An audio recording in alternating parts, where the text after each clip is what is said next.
the final team was the toughest team for me. I wanted to break the rule, actively break the rule, like on purpose, as opposed to accidentally breaking the rule with Bones Highland, and pick Jared Butler.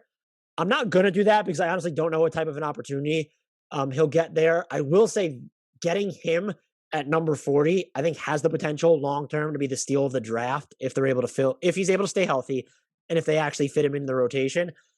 I'm going to go with Eric Paschall here.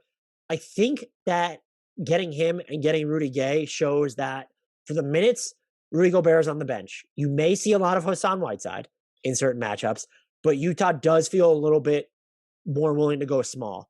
And maybe they'll do that by playing Gay and Paschall at the same time a lot in second unit heavy lineups. With Paschall, gives you a lot of different shot creation with the ball in his hands. He wants to get to the mid-range, take those baby jumpers. He'll do some stuff in the post.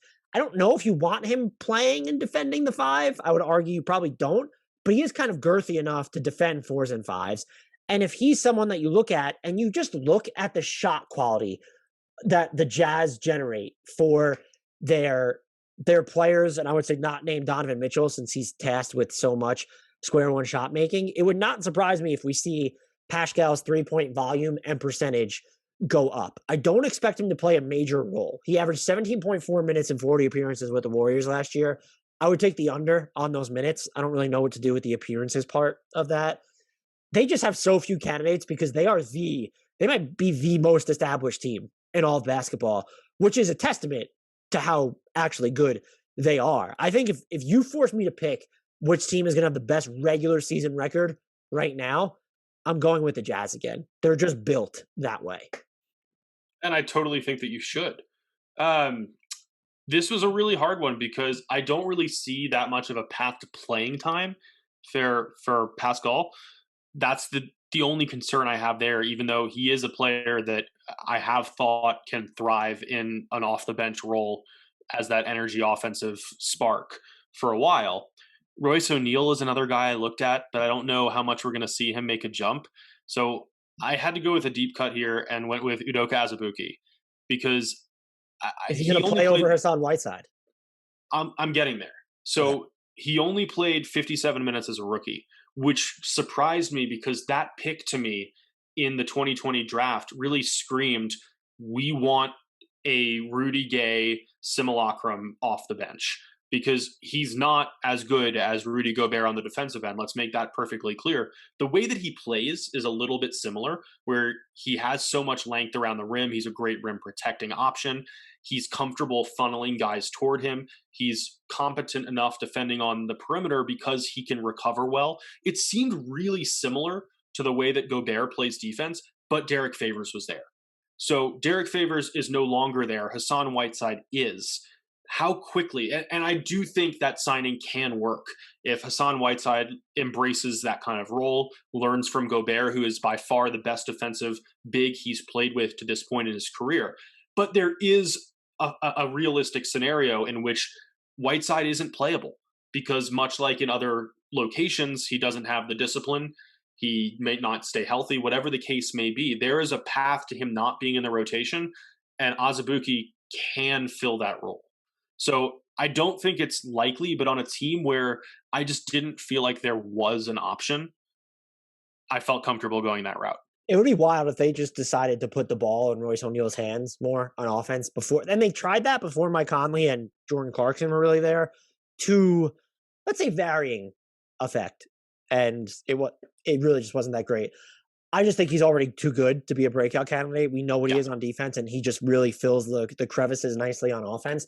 That's an interesting angle with Azubuike. And I guess what you could say, one, the Hassan White signing was objectively good. It was minimum. 100% was, but it isn't guaranteed to go well. Well, and no, you made an interesting point is that there are second units, I would say with increasing frequency, there are more second units is the best way to frame it, that are downsizing. Maybe they don't downsize in their starting lineup. They're downsizing in their second unit.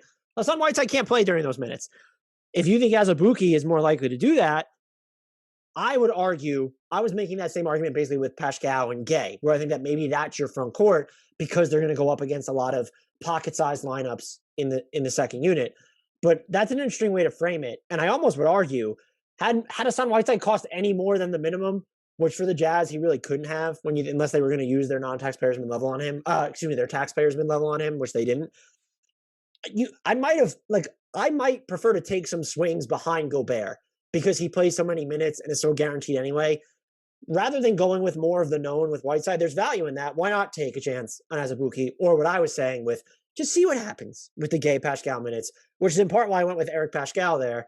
The way you framed Azubuike is super interesting though. And there's, could you have picked anyone aside from Azubuike or Paschall in this? Maybe Maybe O'Neil.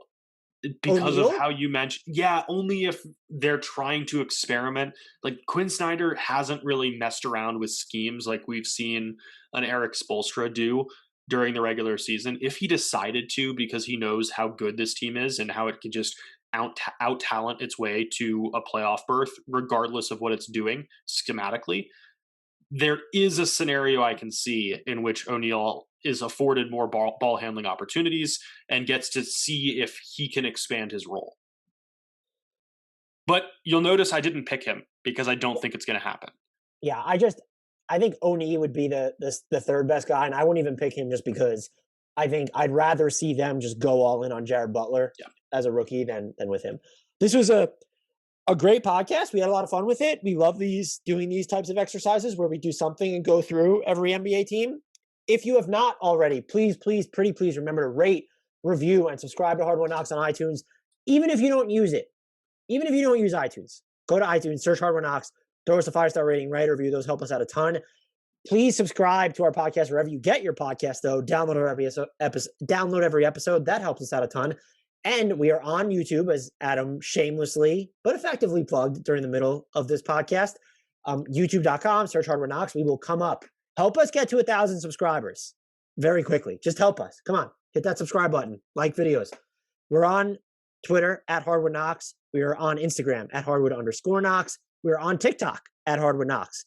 Until next time, leave with a shout out to the one, the only, the breakout candidate for the Los Angeles Lakers, because he currently doesn't have a team. The Lakers don't have a good amount of breakout candidate options. Frank Ntilikina.